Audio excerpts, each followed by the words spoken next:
Hello my friends, फिर से आपका स्वागत है एक और नई क्लास में। जैसा कि अपन लास्ट क्लास में पढ़ रहे थे एक्सरसाइज चैप्टर नंबर 12 और उसके इंट्रोडक्शन के बारे में, जिसके लिए मैं आपसे हमेशा कहता हूं कि इंट्रोडक्शन पार्ट आपको अच्छे से याद होना चाहिए।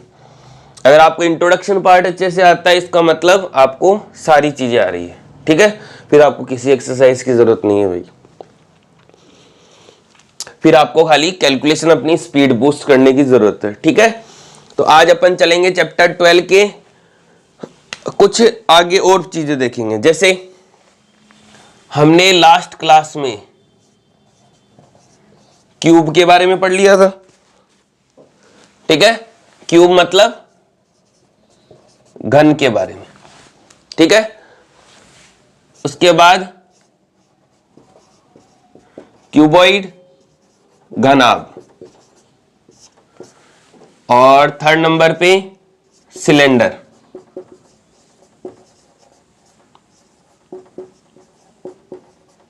बेलन।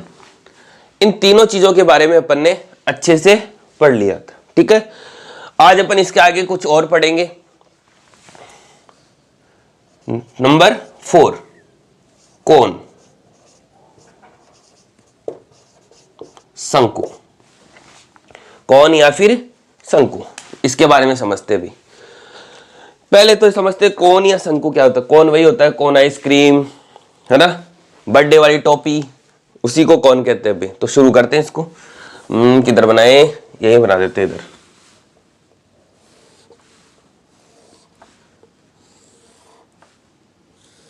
ये है कौन। ठीक है, जरूरी नहीं आप ऐसे बनाओ, उल्टा भी बना सकते हो। ठीक है, अब इस कौन के बारे में कुछ इंफॉर्मेशन आपको पता होनी चाहिए कि कौन होता है क्या है, कौन में क्या क्या चीजें होती हैं। तो यहां से अगर हम देखें तो ये होता है कौन के लिए सेंटर। ठीक है, यहां से लेकर यहां तक ये होती है आर रेडियस त्रिज्या। चलो आर ही लिख देते हैं, बाद में लिख देंगे दोबारा। आर रेडियस त्रिज्या। उसके बाद यहां से लेकर यहां तक ये होती है कोन की हाइट एच, ऊंचाई। उसके बाद ये जो क्रॉस हाइट है, इसकी क्रॉस हाइट, इसको कहते हैं अपन एल। एल का मतलब स्लैंट हाइट, तिर्यक ऊंचाई। ठीक है, अभी इनको डिटेल में समझाएंगे इनको। ठीक है, उसके बाद कोन का जो बेस है, कोन का बेस है वो सर्किल के जैसा होता है। अब सर्किल की सरकमफ्रेंस, परिधि, डायमीटर, त्रिज्या, व्यास, रेडियस, ये सारी चीजें अपन सिलेंडर में पढ़ चुके हैं, तो आप वहां जाके जरूर देखें, दोबारा नहीं बताना पड़े इसको। ठीक है, तो अपन कौन की बात करते हैं। कौन, कौन के अंदर टोटल छोड़ो, पहले बेस लिखते हैं। बेस ऑफ कौन, शंकु का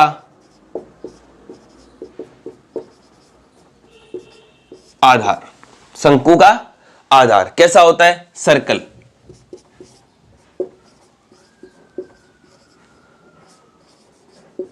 वृत्त, सर्कल या फिर वृत्त। ठीक है, उसके बाद टोटल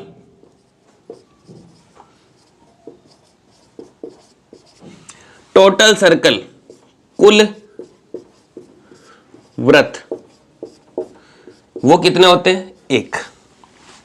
ठीक है, उसके बाद एच, एच होती है हाइट, ऊंचाई। ठीक है, उसके बाद आर, आर होती है रेडियस,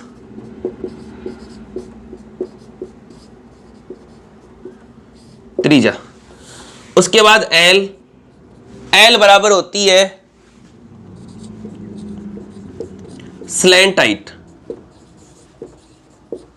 हिंदी में कहते हैं इसको तिर्यक ऊंचाई। ठीक है, ये कुछ पहले की बात है, इसके अंदर ये भी फॉर्मूले नहीं है। ये कौन की इंफॉर्मेशन है। अब आगे कौन के CSA TSA इन सब की बात कर लेते हैं भाई।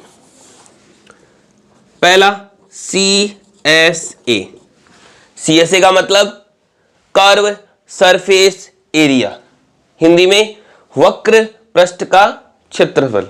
ठीक है, यह मैंने लास्ट वीडियो में आपको बताया, आप वहां जाके फटाफट उसको देखें समझे। तो CSA हिंदी में कहें इसको वक्र पृष्ठ, ये होता है पाई R L, pi R L वक्र पृष्ठ हो गया। उसके बाद TSA कुल पृष्ठ, कुल पृष्ठ क्या हो गया इसका, कुल पृष्ठ या TSA कैसे निकलता है, CSA इसकी कर्व का, वक्र का, प्लस जो सर्किल काउंट है उस सर्किल का। सिलेंडर में है, जाके वहां पर अच्छे से देखिए भाई। पहले देखो बात ये देखो, TSA हमेशा CSA हमेशा वक्र पृष्ठ का आता है, इसके चारों तरफ का, जबकि TSA में वक्र पृष्ठ भी आता है और ऊपर और नीचे वाले सर्किल भी आते हैं, ऊपर नीचे वाले सर्कल भी आते हैं। तो यहां वक्र पृष्ठ तो चारों तरफ का हो गया, जो कि है पाई आर एल CSA, प्लस नीचे वाला एक जो सर्किल है, इस सर्किल का एरिया लिख देंगे प्लस करके, तो उससे क्या बन जाएगा, TSA कुल पृष्ठ का फॉर्मूला सूत्र। तो यहां से मैं इसको लिख दूंगा CSA plus pi are square, क्योंकि एक ही सर्कल है तो एक सर्कल का मतलब पाई आर स्क्वायर, सर्कल का एरिया। CSA क्या होता है इसका, pi R L plus pi are square. क्या कॉमन आ रहा है दोनों में, pi R R plus L, pi R R plus L. ठीक है, ये हो गया इसका TSA। उसके बाद थर्ड नंबर पे वॉल्यूम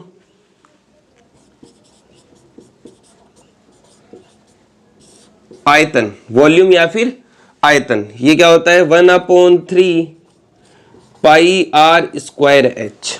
ठीक है, तो ये है इसके तीन इंपॉर्टेंट फॉर्मूले। साथ में इसका एक फॉर्मूला और है भाई, कि एच हमें पता होती है, आर हमें पता होती है, कई बार एल पता नहीं होती। एल कैसे निकालेंगे, अब पहले तो एल का फॉर्मूला होता है, देखो एल का फॉर्मूला क्या होता है, एल बराबर root of r square plus h square. अब ये आता कहां से, ये आता कहां से, ठीक है, तो ध्यान से समझना। अगर ये कहां से आता है अगर वो सीख लिया, तो अगर आपको ये फॉर्मूला भी पता नहीं है ना, तब भी आप इसका आंसर निकाल सकते हो। कैसे, अगर मैं इसको अलग से करें इधर, ये लो, ठीक है, तो आप मुझे बताओ, अगर मैं इसको नाम दे दूं O A B, ठीक है, तो क्या ये एक राइट एंगल समकोण त्रिभुज है, और साथ में यहां 90 डिग्री है, तो क्या चैप्टर 8, 9, 10 की तरह पाइथागोरस थ्योरम लग जाएगी। क्या होती है, h square is equal to p square plus b square, Hindi में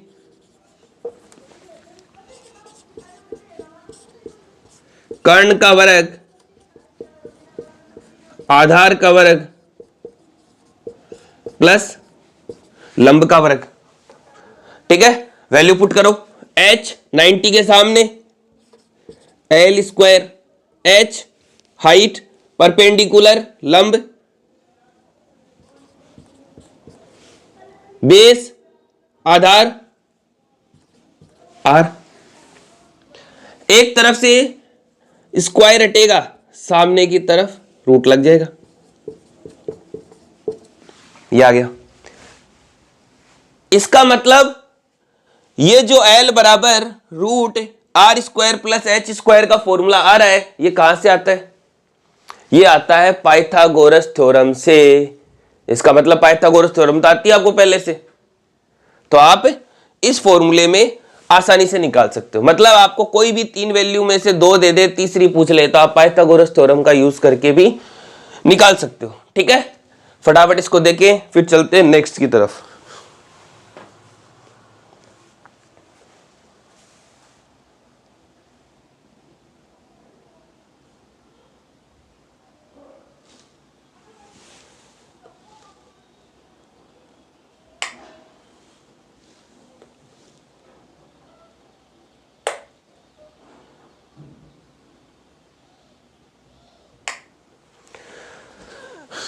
उसके बाद अगला है इसका, आई होप सब बच्चों को समझ में आया होगा भाई। ठीक है, तो फिर चलते हैं इसके नेक्स्ट की तरफ। ये हो गया कौन,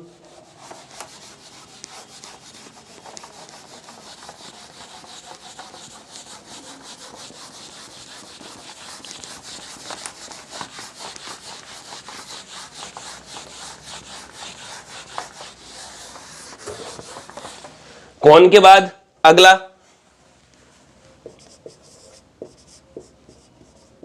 स्पेयर, गोला, स्पेयर या फिर गोला। ये एक सर्किल के जैसा ही होता है, लेकिन थोड़ा सा अंडाकार होता है भाई, अंडे के जैसा, लेकिन अपन इसको बनाते हैं सर्किल के जैसे।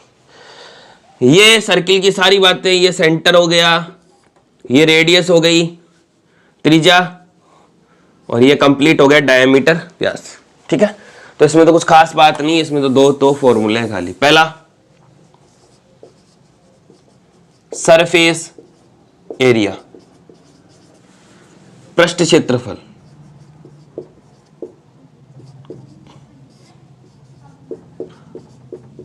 पृष्ठीय क्षेत्रफल।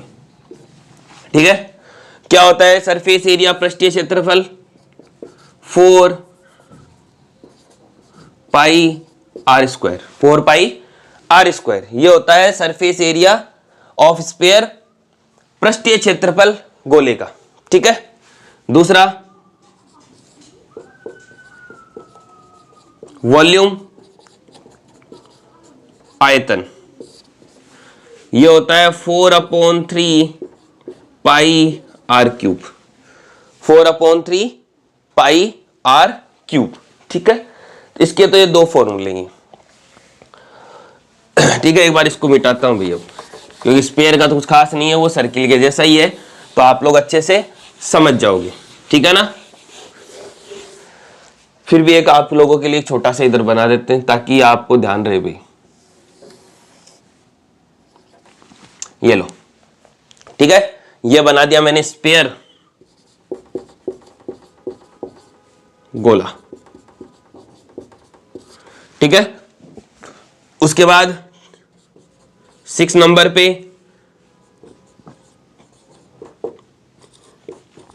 हेमीस्फेयर, अर्धगोला।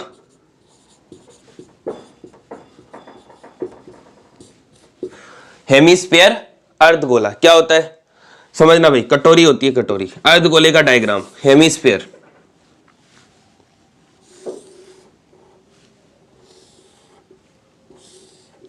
ये होता है, यानी इस स्पेयर या गोले को बीच में से काट दें तो ऊपर की तरफ एक सर्कल बन जाएगा, इस तरह से कटोरी बन जाएगी भाई। ठीक है, अब ये होता है कि हेमीस्फेयर, इसके लिए यहां से यहां तक ये आर हो गई,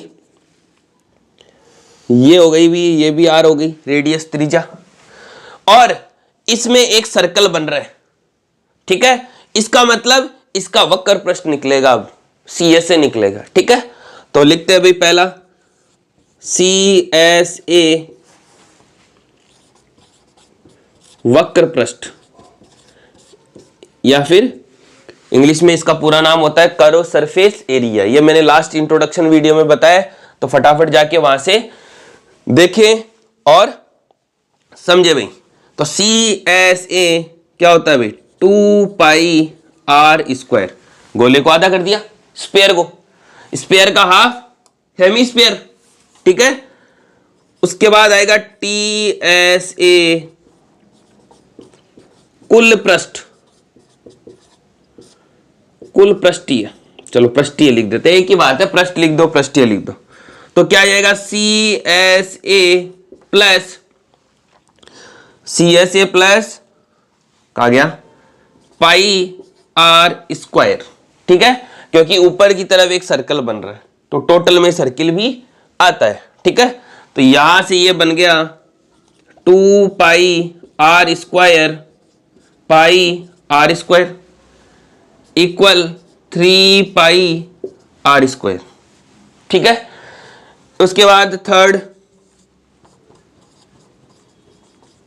वॉल्यूम आयतन, जो स्पेयर या गोले का आयतन है उसको आधा कर दो, तो 2/3 पाई आर क्यूब, ये हो गया इसका वॉल्यूम। तो ये है आपका इंट्रोडक्शन पार्ट इसका। जब तक आपको ये फॉर्मूले याद नहीं होंगे,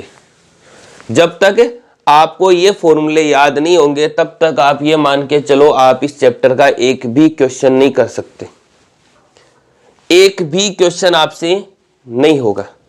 बात समझ में आ रही कि नहीं आ रही? तो ध्यान रखना कि जब तक इंट्रोडक्शन पार्ट की 2 वीडियोस है ये, इनको अच्छे से देखें। और मैं आपको एक बात और बता दूं भाई, अगर आप लास्ट ईयर के पेपरों को देखेंगे, मैं आपको दिखाऊंगा भी, फिर जैसे ये सिलेबस पूरा हो जाएगा उसके बाद अपन इनकी प्रैक्टिस क्वेश्चन बताएंगे इन लास्ट ईयर के पेपर्स के बारे में।